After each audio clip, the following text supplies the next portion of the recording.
네, 오늘 말씀은 참 마음과 온전한 믿음으로라는 제목으로 히브리서 10장 19절에서 25절까지 말씀을 살펴보도록 하겠습니다. 19절에서 25절까지 말씀을 교독하도록 하겠습니다. 그러므로 형제들아, 우리가 예수의 피를 힘입어 성소에 들어갈 담력을 얻었나니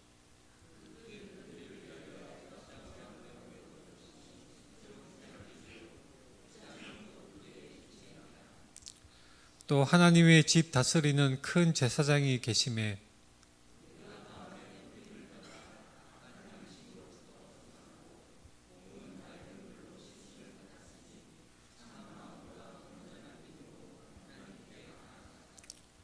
또 약속하신 이는 미쁘시니 우리가 믿는 도리의 소망을 움직이지 말며 굳게 잡고.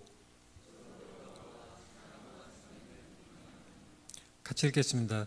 모이기를 피하는 어떤 사람들의 습관과 같이 하지 말고 오직 권하여 그 날이 가까움을 볼수록 더욱 그리하자. 아멘. 네, 우리 앞뒤 좌우 돌아보면서 인사하겠습니다. 사랑합니다. 축복합니다. 사랑합니다. 축복합니다. 구약 성경에 보면 이 성전에 나와 있고 그리고 지성소가 있습니다. 이 대제사장이 지성소에 들어가는데 굉장히 조심하지 않으면 안 되었습니다. 왜냐하면 거룩하신 하나님이 지성소에 임하여 계시는데 만약에 대제사장이 불의하게 죄를 가지고 불의하게 하나님이 정하신 방법이 아니라 잘못을 범해서 불의하게 하나님 앞에 나아가면 대제사장이라 할지라도 바로 죽임을 당하는 아주 굉장히 조심스러운 그런 것이 지성소에 들어가는 것이었습니다. 하나님이 임하실 때에, 강하게 임하실 때에 죄를 가진 존재, 그것이 누구이든지 간에 하나님을 가까이 하게 되면, 하나님을 대면하여서 보게 되면 반드시 죽게 됩니다. 왜냐하면 그 거룩하신 하나님의 영광 앞에 그 어떤 죄인도 버틸 수가 없기 때문입니다. 우리가 태양을 맨눈으로 살펴보면, 맨눈으로 쳐다보면 시력이 상하게 되죠. 반드시 뭔가 중간에 가리우는 그런 필터나 유리판 같은 것이 필요한 것입니다. 하나님의 영광은 너무나 이 광대하고 너무나 밝기 때문에 죄인인 그 어떤 존재도 그것을 바로 직접 대면할 수 없고, 그래서 구약 성경에 보면 항상 빽빽한 구름 같은 그런 것이 그 주위를 두르고 있는 것을 우리가 볼 수가 있습니다. 이사야서 6장에 보면 이사야가 하나님을 뵙는 장면이 나옵니다. 우리가 그 영화 속에 보면 오두막이라든지 여러 많은 영화들이 있는데 거기에 묘사되는 하나님과 그리고 성경에 나오는 하나님의 결정적인 차이가 있습니다. 무엇이냐면 바로 하나님의 영광입니다. 하나님의 영광. 이사야는 이 6장에서 서랍들이 그 하나님을 모시고 섰는데 이 만군의 여호와여 그의 영광이 온 땅에 충만하도다. 거룩하다 거룩하다 거룩하다. 그렇게 찬양하는 그런 소리 가운데 이사야가 그것을 본 순간 이사야는 탄식을 합니다. 뭐라고 합니까? 오호라 나는 죽게 되었도다. 내가 죽게 되었도다. 내가 부정한 가운데 입술이 부정한 백성 중에 거하면서 만군의 여호와이신 왕을 내가 배웠구나. 나는 죽게 되었구나. 이렇게 탄식을 하는 것입니다. 하나님의 영광을 바라볼 때에, 접하게 될 때에, 하나님의 임재하심이 강하게 나타나실 때에 모든 사람들은 그 앞에 엎드려질 수밖에 없습니다. 그 위엄과 그 영광에 압도되는 것입니다. 마치 강렬한 태양 앞에 섰을 때에 그 물질이 녹아나는 것처럼 하나님의 그 휘황찬란한 그 어떤 존재보다 밝고 위대하신 하나님의 영광이 드러날 때에, 그리고 그 하나님의 임재하심이 가까이 있을 때에 사람은 엎드리게 되는 것입니다. 하나님이 가까이 할수록 죄인은 자신의 죄를 크게 느껴지고 더 무게 있게 심각하게 깨달아 알게 됩니다. 그래서 이사야가 나는 죽게 되었구나 이렇게 했을 때 바로 숯불을 그 입술에 대어서 내 악이 제하여졌고 내 죄가 사하여졌느니라 하고 정결하게 하시는 것을 그 장면을 우리가 볼 수가 있습니다. 하나님은 굉장히 두려운 존재인 것입니다. 하나님이 어떤 분이신지를 진정 그 하나님의 존재와 그분의 영광과 그분의 성품을 우리가 바르게 안다면 정말로 우리는 두려워할 수밖에 없습니다. 그래서 우리는 당연히 하나님을 경외하고 두려워하는 것입니다. 공경하고 두려워하는 것, 그게 경외하는 것입니다. 그래서 하나님 앞에 감히 우리가 나아갈 수가 없습니다. 우리가 그 어떤 착한 일을 많이 한다고 하더라도, 그 어떤 많은 보물을 가지고 손에 들고 하나님께 바친다고 하더라도 우리 자신의 그런 능력으로, 행위로는 하나님 앞에 나아갈 수가 없습니다.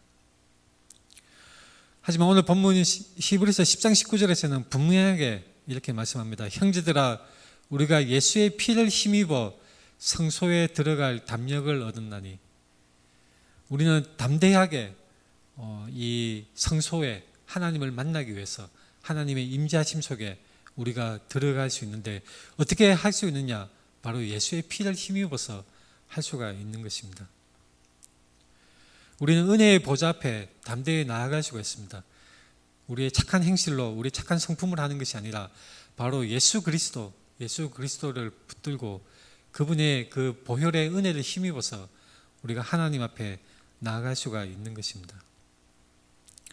에베소서 3장 12절에서는 우리가 그 안에서 그를 믿음으로 말미암아 담대함과 확신을 가지고 하나님께 나아감을 얻느니라, 이렇게 말씀하고 있습니다. 믿음으로 말미암아 담대함과 확신을 우리가 가지고 하나님께 나아갈 수가 있는 것입니다. 굉장히 우리는 이 하나님께 나아갈 때에 여전히 그러나 우리는 조심해야 합니다. 왜냐하면 하나님의 영광, 하나님의 그 위엄, 하나님의 위대하심, 그 위대하심을 우리는 더욱더 분명히 알아야 되고, 또한 그것을 알게 될 때에 우리는 당연히 그 앞에 엎드려 하나님 앞에 조심스럽게 굉장히 두려운 마음으로 나아가야 하는 것입니다. 담대하게 나아가지만 두려워하며 공경하며 나아가야 하는 것입니다. 모순처럼 들리겠지만 이것입니다. 우리 자신으로는 도저히 하나님 앞에 나아갈 수가 없습니다. 우리는 여전히 죄인이고 우리에게는 선한 것이 없음을 고백할 수밖에 없습니다. 하지만 우리가 그리스도의 피를 힘입어서 마치 아버지 앞에, 아빠 앞에 나아가는 것처럼, 자녀로서 아빠 앞에 나아가는 것처럼 담대히 나아가는 것입니다. 그래서 우리는 하나님 앞에 그리스도의 피를 힘입어서 담대히 나아가지만, 또한 우리는 여전히 우리의 죄 때문에 아파하고 애통해야 하며 하나님 앞에 엎드리며 간절히 하나님의 은혜를 구하는 것입니다. 자, 이것이 어느 한쪽으로 치우치게 되면 굉장히 잘못된 신앙의 모습이 되기가 쉽습니다. 어떤 사람들은 마치 그 하나님이 자신이 어떤 그 거느리는 여러 친구 중에 한 사람인 양, 자기 부하 직원인 것처럼 그렇게 함부로 말을 하고, 내가 보좌를 붙들었으니 내 말을 들어주실 거야, 이런 식으로 함부로 말하는 사람들이 있습니다. 굉장히 무례하고 신성모독적인 그런 발언인 것입니다. 우리는 하나님의 영광을 올바로 바로 인식을 해야 합니다. 어떻게 하나님의 영광을 우리가 알 수가 있습니까? 바로 말씀을 통해서 하나님의 성품과 그분의 영광이 어떠한지를 우리가 배울 수가 있고 지식을 가질 수가 있으며, 또한 우리가 바르게 하나님을 알 수가 있는 것입니다. 에베소서 3장 12절 말씀, 아까 제가 읽었던 말씀에서 담대함과 확신을 가지고 하나님께 나아가는데, 이 하나님께 나아가는 것은 바로 그리스도 예수의 피를 힘입어서 우리가 나아가는 것입니다. 하나님께서는 우리 죄인인 우리가 하나님께 나아가는 길을 열어주셨습니다. 바로 예수 그리스도가 십자가를 지심으로 말미암아 이 길을 열어주신 것입니다. 20절에 우리를 위하여 휘장 가운데로 열어놓으신 새로운 살 길이요, 휘장은 곧 그의 육체니라. 이 마태복음 27장에 보면 예수님께서 십자가에서 운명하실 때에, 죽으실 때에 크게 소리 지르시고 영원히 떠나시니라 이렇게 묘사가 되고 있습니다. 바로 그때 어떤 사건이 벌어지느냐면 성소 휘장이 위로부터 아래까지 찢어져서 둘로 되었다고 그렇게 말씀하고 있습니다. 이것은 그냥 단순히 여러 가지 초자연적인 그런 현상을 묘사하는 것이 아니라 굉장히 깊은 의미가 있는 것입니다. 오늘 본문 말씀은 바로 이것을 두고 말씀하고 있습니다. 휘장이 찢어졌다는 것, 바로 하나님과 우리 사이에 정말로 두렵고 그 무서운 그 지극히 거룩하신 하나님 앞에 나아갈 때에 참으로 우리가 감히 나아갈 수 없는 우리의 처지지만 그리스도 예수께서 십자가에서 죽으심으로 그 모든 구원의 사역을 완성하심으로 말미암아 그 길이 열리게 된 것입니다. 이것은 바로 새로운 살 길이요 휘장은 곧 그의 육체니라 그렇게 말씀하고 있습니다. 이 휘장이 찢어졌다는 것, 바로 우리는 제사장으로서 그 성소에 들어갈 수 있다는 것을 말씀하고 있습니다. 우리 모든 그리스도인들이, 모든 믿는 신자들이 바로 그리스도를 믿음으로 말미암아 그분의 은혜로 말미암아 하나님 앞에 우리가 직접 나아갈 수가 있는 것입니다. 중세 로마 가톨릭 사제들은 그렇게 가르치지 않았죠. 반드시 매개자 그 사제 신부들이 그 중간에서 이어주는 역할을 하는 그런 식으로 가르쳤던 것입니다. 그러나 그것은 사실이 아닙니다. 진리가 아닙니다. 우리는 그리스도를 믿음으로 말미암아 모든 사람이 바로 하나님께 나아가며 하나님의 앞에 담대히 나아갈 수가 있습니다. 하나님의 집 다스리는 큰 제사장이 계심에 여기서 하나님의 집이라는 표현이 나옵니다. 우리가 얼핏 성경을 읽을 때 하나님의 집 하면 우리는 자동적으로 구약의 어떤 성전 그리고 돌로 지어진 그 성전을 떠올리기가 쉽습니다. 이 구절에서 말씀하는 하나님의 집이 성전일까요? 아니면 하나님이 거하시는 곳이라고 해서 저 거룩한 곳 하늘나라 굉장히 거룩한 높고 높은 그 삼층천 하늘나라에 하나님이 거주하시는 그곳을 가지고 이 히브리서 21장의 21절에서는 말씀하고 있는 것일까요? 한번 생각을 해보십시오. 하나님의 집이 무엇을 의미하는 것일까요? 우리가 출애굽기 16장 31절을 보면 이스라엘 족속이라는 그 말이 나옵니다. 근데 이것이 원어로는 이스라엘의 집이라는 뜻입니다. 그래서 영어 성경에 ESV 판에서는 바르게 번역이 되어 있습니다. The House of Israel, 이스라엘의 집. 근데 이스라엘의 집을 우리 개역 개정 성경에서는 이스라엘 족속이라고 번역을 해놓았습니다. 약간의 의역이 들어가 있는 것입니다.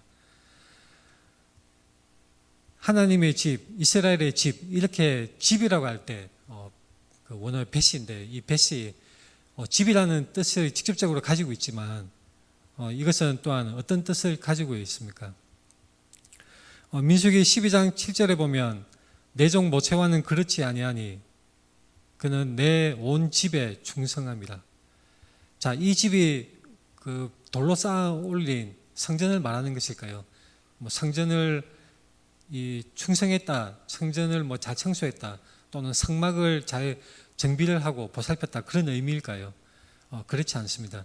여기서 집이라는 것은 바로 사람들을 말하는 것입니다. 하나님을 섬기는 사람들을 이 민수기 22장 7절에서는 내 온 집이라고 그렇게 말씀하고 있습니다. 히브리서 3장 2절에서도 이 민수기 12장 7절 말씀을 의역을 해서 표현하고 있습니다. 그는 자기를 세우신 이에게 신실하시기를 모세가 하나님의 온 집에서 한 것과 같이 하셨으니, 모세가 하나님의 온 집이라는 것은 바로 이 하나님을 따르는 이스라엘 백성들을 가리켜서 하나님의 온 집이라고 표현을 한 것입니다. 그래서 모세가 신실하게 충성되게 했다는 것은 바로 이스라엘 백성들을 하나님의 뜻대로 잘 인도했다는 그런 의미를 말씀하고 있는 것입니다. 우리 신약 성경에 보면 이런 구절이 있습니다. 주 예수를 믿으라 그리하면 너와 내 집이 구원을 얻으리라, 이런 말씀이 있는데, 자, 여기서도 초신자들이 쉽게 잘못 이해하는 것이 무엇이냐면 너와 내 집이 구원을 얻으려면 내 집, 지금 우리 살고 있는 아파트 34평짜리 아파트 아니면 단독주택 어디, 자, 내 집이 구원을 받는다. 그러면 집 안에 이런 사람들은 생각을 못하고 집 자체를 생각하는 그런 잘못된 해석을 하는 경우가 있습니다. 자, 주 예수를 믿으라 그리하면 너와 내 집이 구원을 얻으리라. 이 말씀은 주 예수를 믿으라. 그럼 믿는 너와 또한 너의 믿음을 따르는 집안 사람들이 구원을 받을 것이라는 그런 의미를 가진 말씀입니다. 집이라는 것이 계속해서 사람들, 구체적으로 따르는 사람들을 그렇게 지칭하는 것으로 많이 사용되는 것을 볼 수가 있습니다. 디모데후서 3장 15절에서도 이렇게 말씀합니다. 만일 내가 지체하면 너로 하여금 하나님의 집에서 어떻게 행하여야 할지를 알게 하려 함이니 이 집은 살아계신 하나님의 교회요 진리의 기둥과 터니라. 자, 디모데후서 3장 15절에서는 분명하게 그 의미를 확실하게 나타내 주고 있습니다. 바로 이 집은 살아계신 하나님의 교회, 하나님의 교회요 진리의 기둥과 터라고 말씀하고 있는 것입니다. 교회가 바로 하나님의 집입니다. 교회는 무엇입니까? 이 예배당인가요? 그렇지 않습니다. 바로 여기에 모인 우리들, 성도로서 우리가 함께 모인 우리가 바로 교회인 것입니다. 바로 이곳이 하나님의 집이고, 바로 이곳이라고 하면 또 장소라 생각하기 쉬운데, 이곳에 모인 우리들, 우리 성도들이 교회이고, 우리 성도들 속에 하나님께서 임하시는 것입니다. 에베소서 2장 19절에 여기서도 마찬가지 말씀이 있습니다. 중간 부분에 보시면 주 안에서 성전이 되어가고 너희도 성령 안에서 하나님이 거하실 처소가 되기 위하여 그리스도 예수 안에서 함께 지어져 가느니라. 바로 교회는 바로 이 우리 성도들, 하나님을 따르는, 하나님을 믿는 사람들, 이 사람들이 바로 교회인 것이고, 이것이 바로 하나님의 집인 것입니다. 그래서 하나님의 집 다스리는 큰 제사장이 계심에, 오늘 본문의 21절에 하나님의 집 다스리는 큰 제사장이 계신다고 했을 때, 이 하나님의 집은 바로 하나님을 믿는 성도들의 모임, 교회를 말씀하는 것이고, 큰 제사장이 누구입니까? 큰 제사장은 바로 우리의 구주 예수 그리스도입니다. 우리에게는 예수 그리스도가 계시는 것입니다. 우리에게 예수 그리스도가 계심으로 말미암아 우리가 하나님께 나아갈 수가 있습니다. 예수 그리스도가 우리의 중보자로서, 또한 우리의 그 보혜사로서 우리를 위해서 변호해 주시는 분이십니다. 예수 그리스도를 우리가 믿음으로 말미암아 그분의 변호를 받는 것입니다. 예수 그리스도가 자신의 피로 사신 우리들, 우리 하나님의 자녀들을 하나님 앞에서 우리를 변호해 주시고, 죄인인 우리를 하나님의 자녀로 인정받도록 그렇게 우리를 덮어주시는 분이 바로 예수 그리스도입니다. 우리가 예수 그리스도를 믿음으로 말미암아 우리는 구원을 받고 하나님의 자녀가 되는데, 우리가 믿는 데에 놀라운 변화가 일어납니다. 우리 눈으로는 쉽게 보여지지가 않지만 분명한 근본적인 변화가 일어납니다. 바로 우리 마음에 뿌림을 받아서 악한 양심으로부터 벗어나고, 몸은 맑은 물로 씻음을 받아서 참 마음과 온전한 믿음으로 우리가 하나님께 나아갈 수가 있는 것입니다. 마음에 뿌림을 받는다는 것은 구약에서도 많이 말씀되고 있습니다. 모세가 또 뿌려서 백성들을 거룩하게 하는 장면들이 나옵니다. 또한 에스겔서에서도 이런 말씀이 있습니다. 맑은 물을 너희에게 뿌려서 너희로 정결하게 하되 곧 너희 모든 더러운 것에서와 모든 우상 숭배에서 너희를 정결하게 할 것이며, 또 새 영을 너희 속에 두고 새 마음을 너희에게 주되 너희 육신에서 굳은 마음을 제거하고 부드러운 마음을 줄 것이며, 또 내 영을 너희 속에 두어 너희로 내 율례를 행하게 하리니 너희가 내 규례를 지켜 행할지라. 이 에스겔 말씀은 너무나 중요한 말씀입니다. 바로 예수 그리스도를 믿음으로 말미암아 우리가 정결함을 받고 하나님의 법, 하나님을 사랑하고 우리 이웃을 내 몸과 같이 사랑하는 그 하나님의 법을 우리가 자원하는 마음으로 지키게 되는 것입니다. 하나님을 기쁘시게 해드리는 마음으로, 하나님을 위한 마음으로 우리가 그것을 지켜서 하나님의 그 규례를, 하나님의 율례를 우리가 행할 수가 있게 되는 것입니다. 이 참 마음과 온전한 믿음으로 했을 때 참 마음이 어떤 마음일까요? 참 마음. 참 마음이라는 것은 바로 정한 마음, 정결한 마음입니다.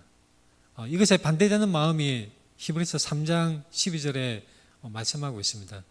믿지 아니하는 악한 마음, 이것을 품고 살아계신 하나님에게서 떨어질까 조심할 것이라고 말씀하고 있습니다. 바로 이 믿지 아니하는 악한 마음과 반대되는 참 마음은 하나님을 믿는 마음, 하나님을 신뢰하는 마음, 하나님을 의지하는 마음입니다. 우리 마음은 하나님에 의해서 하나님을 믿을 때에, 하나님을 신뢰할 때에, 하나님을 바라고 하나님을 고대할 때에 우리의 마음은 하나님에 의해서 정결하게 됩니다. 믿음이 생길 때 우리의 마음이 참되게 되는 것입니다. 그래서 우리는 이 참 마음과 온전한 믿음으로 하나님께 나아가야 합니다. 온전한 믿음이라는 것은 이런 것입니다. 하나님이 뭔가 약속을 해주셨습니다. 언약을 해주셨고 하나님께서 약속을 하신 그것을 우리는 알고 있습니다. 그런데 현실에서는 그것이 이루어지지 않고 전혀 이루어질 가망성이 없어 보이는 상태, 바로 그러한 상태 속에서 하나님을 붙드는 것입니다. 여전히 하나님의 언약을 붙들고 하나님의 신실하심을 생각하고 하나님을 믿고 의지하는 것입니다. 아브라함에게 자손을 주겠다고 하나님이 약속을 하셨는데 계속 세월은 지나가고 이미 사라도 그렇고 아브라함도 나이가 너무 많이 들어버렸습니다. 인간적인 생각으로는 도저히 이루어질 가능성이 없어 보이는 것입니다. 우리도 마찬가지입니다. 우리도 세상을 살아갈 때에 하나님께서 여러 가지 믿음의 약속들을 보여주시고 우리에게 알게 하셨지만 정작 우리가 현실 속에서 우리가 가정에서 직장에서 살아갈 때에 마치 하나님의 말씀, 하나님의 약속들이 이루어지지 않는 것처럼, 마치 어떤 때는 하나님이 안 계신 것처럼, 하나님이 없는 것처럼 그렇게 느껴질 때가 있습니다. 자, 그럴 때 인내의 마음이 필요한 것입니다. 아브라함처럼 하나님을 신뢰하고 하나님을 의지하는 그런 인내의 마음, 그것이 바로 이 히브리서 10장 22절에서 말씀하는 온전한 믿음입니다. 온전한 믿음. 우리 모두는 온전한 믿음으로 하나님께 나아가야 합니다. 하나님의 약속과 상충되는 현실 속에서도 참고 견디고 하나님을 선택하고 하나님을 바라는 마음, 하나님께서 그 약속을 이루어 주실 것이라는 그 마음, 그 믿음이 바로 온전한 믿음인 것입니다. 우리는 이 온전한 믿음으로 하나님께 나아가야 합니다. 이 믿음이 없이는 하나님께서 기뻐하시지 않습니다. 믿음으로 우리는 하나님께 나아갈 수가 있는 것입니다. 하나님이 어떤 분이신 것과 하나님이 약속하신 것들과 하나님의 그런 성품과 그런 행하신 것들을, 하나님의 약속들을 분명한 확신 속에서 가지고 우리가 하나님께 나아가야 합니다. 이 하나님께 나아가는 것은 일회성으로 끝나는 게 아닙니다. 그냥 내가 20년 전에 뜨겁게 믿었어. 그래서 나는 천국에 갈 테니까 잠시 좀 방학을 해도 돼. 자, 이런 식으로 생각하는 것은 바른 신앙이 아닙니다. 온전한 믿음으로 하나님께 나아가는 것은 바로 지금 이 순간 끊임없이 하나님 앞에 조금씩 더 가까이 나아가는 것입니다. 우리 평생을 통해서 하나님께 꾸준히 나아가야 하는 것입니다.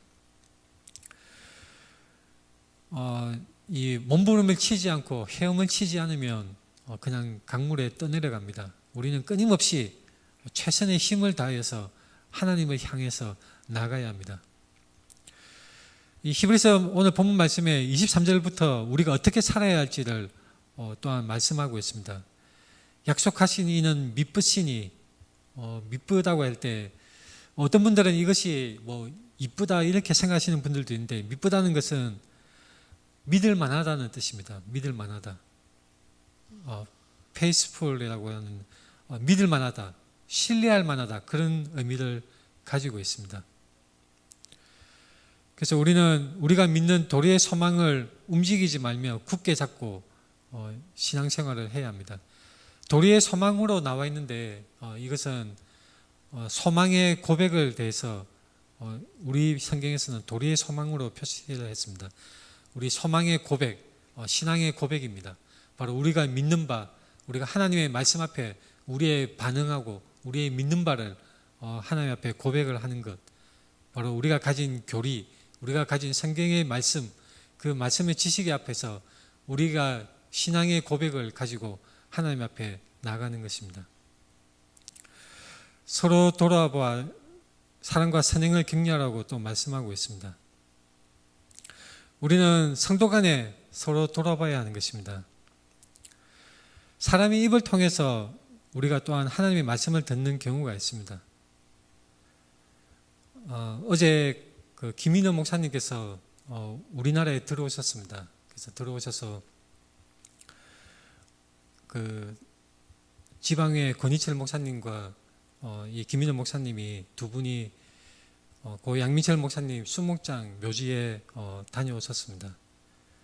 김인호 목사님도 지금 병환 중이셔서 몸이 불편하시지만 묘지에 가셔서 애도해 주시고 또한 그 헌사하는 시도 이렇게 보내주신 것을 제가 보았습니다. 그 묘지에 다녀오시고 분당 호텔 근처에서 저를 또 만나고 싶어 하셔서 제가 어제 급히 가서 뵙고 왔습니다. 그래서 여러 가지 우리 희망찬 교회를 위한 여러 가지 조언과 도움되는 많은 말씀들을 해주셨는데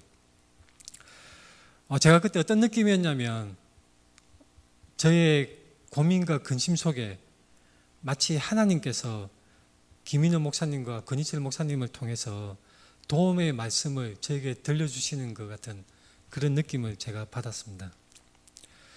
혹시 여러분은 어떤 문제를 가지고 고민하고 기도하는 중에 생각지도 못한 사람, 주위 사람, 그것이 어떤 사람들이 간에 선배일 수도 있고 후배일 수도 있고 교회 동료일 수도 있고 또는 목회자일 수도 있고 생각지도 못한 사람의 입을 통해서 하나님의 그런 메시지를 듣는 것 같은 그런 경험을 해보신 적이 없습니까?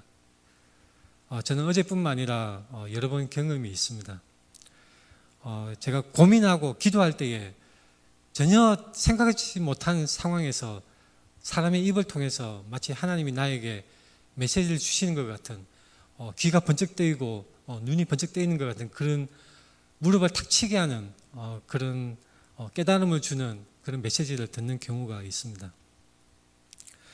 특히 신실한 믿음의 사람들이 하는 말을 들을 때에 마치 하나님이 말씀하는 것 같은 그런 메시지가 들려올 수 있는 것입니다.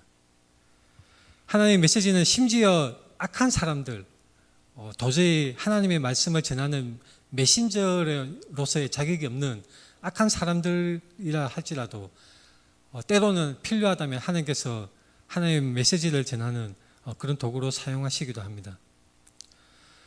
사무엘하 16장에 보면 다윗 왕이 바후림에 갔을 때에 사울의 친족 시므이가 이 다윗에 대해서 아주 저주의 말을 퍼붓는 것을 볼 수 있습니다. 뭐라고 하느냐면 피를 흘린 자야, 사악한 자야, 가라 가라. 우리말에는 아주 점잖은 말로 번역이 되어 있지만 원뜻은 꺼져라는 뜻입니다. 피 흘린 자야, 이 잔인한 자야, 네가 우리말로 쉽게 얘기하자면 연쇄살인마야, 내 앞에서 꺼져라. 그런 의미로 다윗에게 저주를 퍼부었던 것입니다. 그때 다윗의 부하가 저 죽은 개가 이런 모욕하는 말을 하는데 가만히 있으면 되겠습니까? 내가 가서 목을 치겠습니다. 그렇게 했을 때 다윗은 굉장히 특이한 말을 합니다. 가만두어라. 하나님께서 저 사람의 입을 통해서 나에게 말씀하는 것이다. 그렇게 대답을 하는 것을 볼 수가 있습니다. 우리는 우리 주변의 사람들을 통해서 메시지를 들을 수 있습니다. 특히 우리가 어떤 때 들을 수 있느냐, 우리가 필요로 할 때에 그것을 들을 수가 있습니다. 제가 옛날 사원 시절에 제가 회사에서 업무적인 실수를 한 적이 있습니다. 그 거래업체와 이 송수금 그 정산을 계산하는데 제가 숫자를 잘못 계산해서 상당한 금액의 오차가 생겼었습니다. 그래서 그 업체 담당자한테는 다음번에 이것을 바르게 정산해 주겠다 말을 했는데 그 다음 달에도 제가 제대로 정산해 주지 못하고 또 넘어가게 되었습니다. 그래서 그 업체 담당자가 저희 부장님한테 전화를 해서 결국은 저의 거짓말이 들통이 났었거든요. 저는 부장님께 이것은 정확하다라고 보고를 했었는데 결국은 저희 거짓말이 산산이 들통이 났었습니다. 그때 부장님이 저를 불러서 뭐라고 했냐면 아주 조용한 소리로 조곤조곤 말씀을 하셨습니다. 뭐 소리를 지른 것도 아니고 조곤조곤 말씀을 하셨는데 제게 이렇게 말했습니다. 경식 씨는 교회를 다니지 않느냐. 이 거짓말을 할 것이라고는 생각을 전혀 못했는데 너무 실망했다. 자질이 의심스럽다. 교회 다니는 사람이 그렇게 하면 되겠느냐. 이렇게 말씀을 저한테 했거든요. 저는 사실 그 말을 들을 때에 제 마음이 찢어지는 것 같았습니다. 그 부장님은 교회 다니는 분이 아니었습니다. 그냥 세상 사람이었고, 뭐, 유흥과 술, 담배를 즐기는 그런 분이었습니다. 교회 다니는 분이 아니었고, 전혀 교회와 관계없는 분이었는데, 그분의 말 속에서 마치 하나님이 저를 치는 것 같은 그런 메시지가 있었던 것입니다. 네가 믿는 사람이냐? 네가 신앙을 가지고 있는 사람이냐? 왜 네가 그렇게 행동을 하느냐? 저의 신앙과 저의 삶의 태도, 잘못된 삶의 태도와 잘못된 신앙의 그런 삶을 그분이 비판하는데 너무나 맞는 말이어서 저는 눈물이 나왔습니다. 저는 지금도 생각해 보면 마치 하나님께서 그분의 입을 통해서 저에게 메시지를 주는 것 같은 그런 것이었다고 저는 생각을 합니다. 여러분들도 여러분 주위에서 하나님의 메시지를 들을 수가 있습니다. 여러분들이 바르게 행하고 있느냐, 선하고 바른 길로 가고 있느냐, 여러분 주위에서 여러분들에게 말을 해줄 수가 있습니다. 우리가 그것을 들을 귀가 있어야 합니다. 바로 우리에게 주신 하나님의 말씀, 그것은 사람을 통해서 우리에게 전달되는 것입니다. 제가 단위에서 지금 여러분에게 드리는 말씀도 사람인 저를 통해서 하나님의 말씀, 하나님 진리의 말씀이 정해지는 것이고 여러분의 일상생활을 통해서 만나는 사람을 통해서도 여러분은 여전히 하나님의 메시지를 들을 수가 있습니다. 바로 바른 삶, 진리의 삶에 대한 하나님의 경고의 메시지를 들을 수가 있는 것입니다. 베드로전서 4장 11절에서는 이렇게 말씀합니다. 너무나 중요한 말씀입니다. 만일 누가 말하려면 하나님의 말씀을 하는 것 같이 하라는 그런 말씀이 있습니다. 하나님의 말씀을 하는 것 같이 말을 하라. 우리가 우리 주변에도 우리 성도 간에도 우리 교회 안에서도 말을 할 때에 하나님의 메시지를 전하는 것처럼 우리는 말할 필요가 있습니다. 바르고 이치에 맞는 말, 성경적인 가치관을 가지고 우리가 바른 말을 해야 하는 것입니다. 그리고 사랑을 품고 배려하고 격려하는 말, 사랑하는 말, 또한 지혜로운 말을 해야 하는 것입니다. 때에 알맞은 말을 해야 합니다. 이 때에 알맞은 말, 지혜로운 말을 우리가 서로에게 해야 하는 것입니다. 필요하다면 권면의 말을 할 수도 있고 또한 필요할 때 격려의 말, 위로의 말을 할 수가 있습니다. 어떤 일에 있어서 구체적인 판단을 할 때에 우리가 여러 사람의 조언을 듣는데 그 조언을 들을 때에 이 조언이 정말로 하나님께서 나에게 주시는 메시지인가 우리가 생각해 볼 필요가 있습니다. 어떻게 그것을 판단할 수가 있습니까? 바로 성경적인 가치관과 진리의 그 지식이 우리가 바르게 서 있을 때에 하나님의 메시지를 우리가 더욱더 정확하게 들을 수가 있습니다.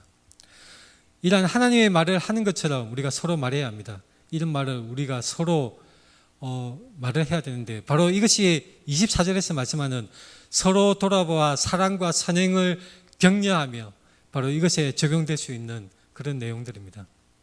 우리는 서로 돌아봐서 사랑과 선행을 서로 격려하며 아름다운 말로 때에 알맞은 말로 우리가 서로 도와야 합니다.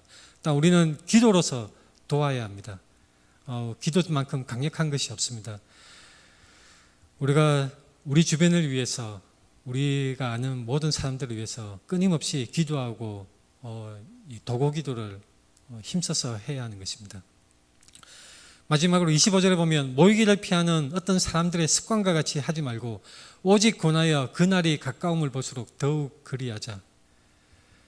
이 말세가 가까울수록, 종말이 가까울수록 믿음에 배반하는 사람들이 늘어나고 말씀에 회방이 있고 또한 여러 교회가 모이는 것에 여러 가지 지장이 있고 박해가 있습니다. 이럴수록 우리는 모이기를 피하지 않고 더욱더 모이기에 힘쓰고 우리가 모여서 무엇을 해야 하겠습니까? 바로 성경 말씀을 같이 나누고 또 서로 함께 모여서 합심으로 기도하고 찬양하고 서로 아름다운 말로 격려해야 하는 것입니다. 종말이 가까울수록 세상이 어두워져 갈수록 우리는 더욱더 그렇게 해야 하는 것입니다. 바로 25절 말씀에서 그것을 우리에게 분명하게 말씀하고 있습니다. 같이 기도드리겠습니다.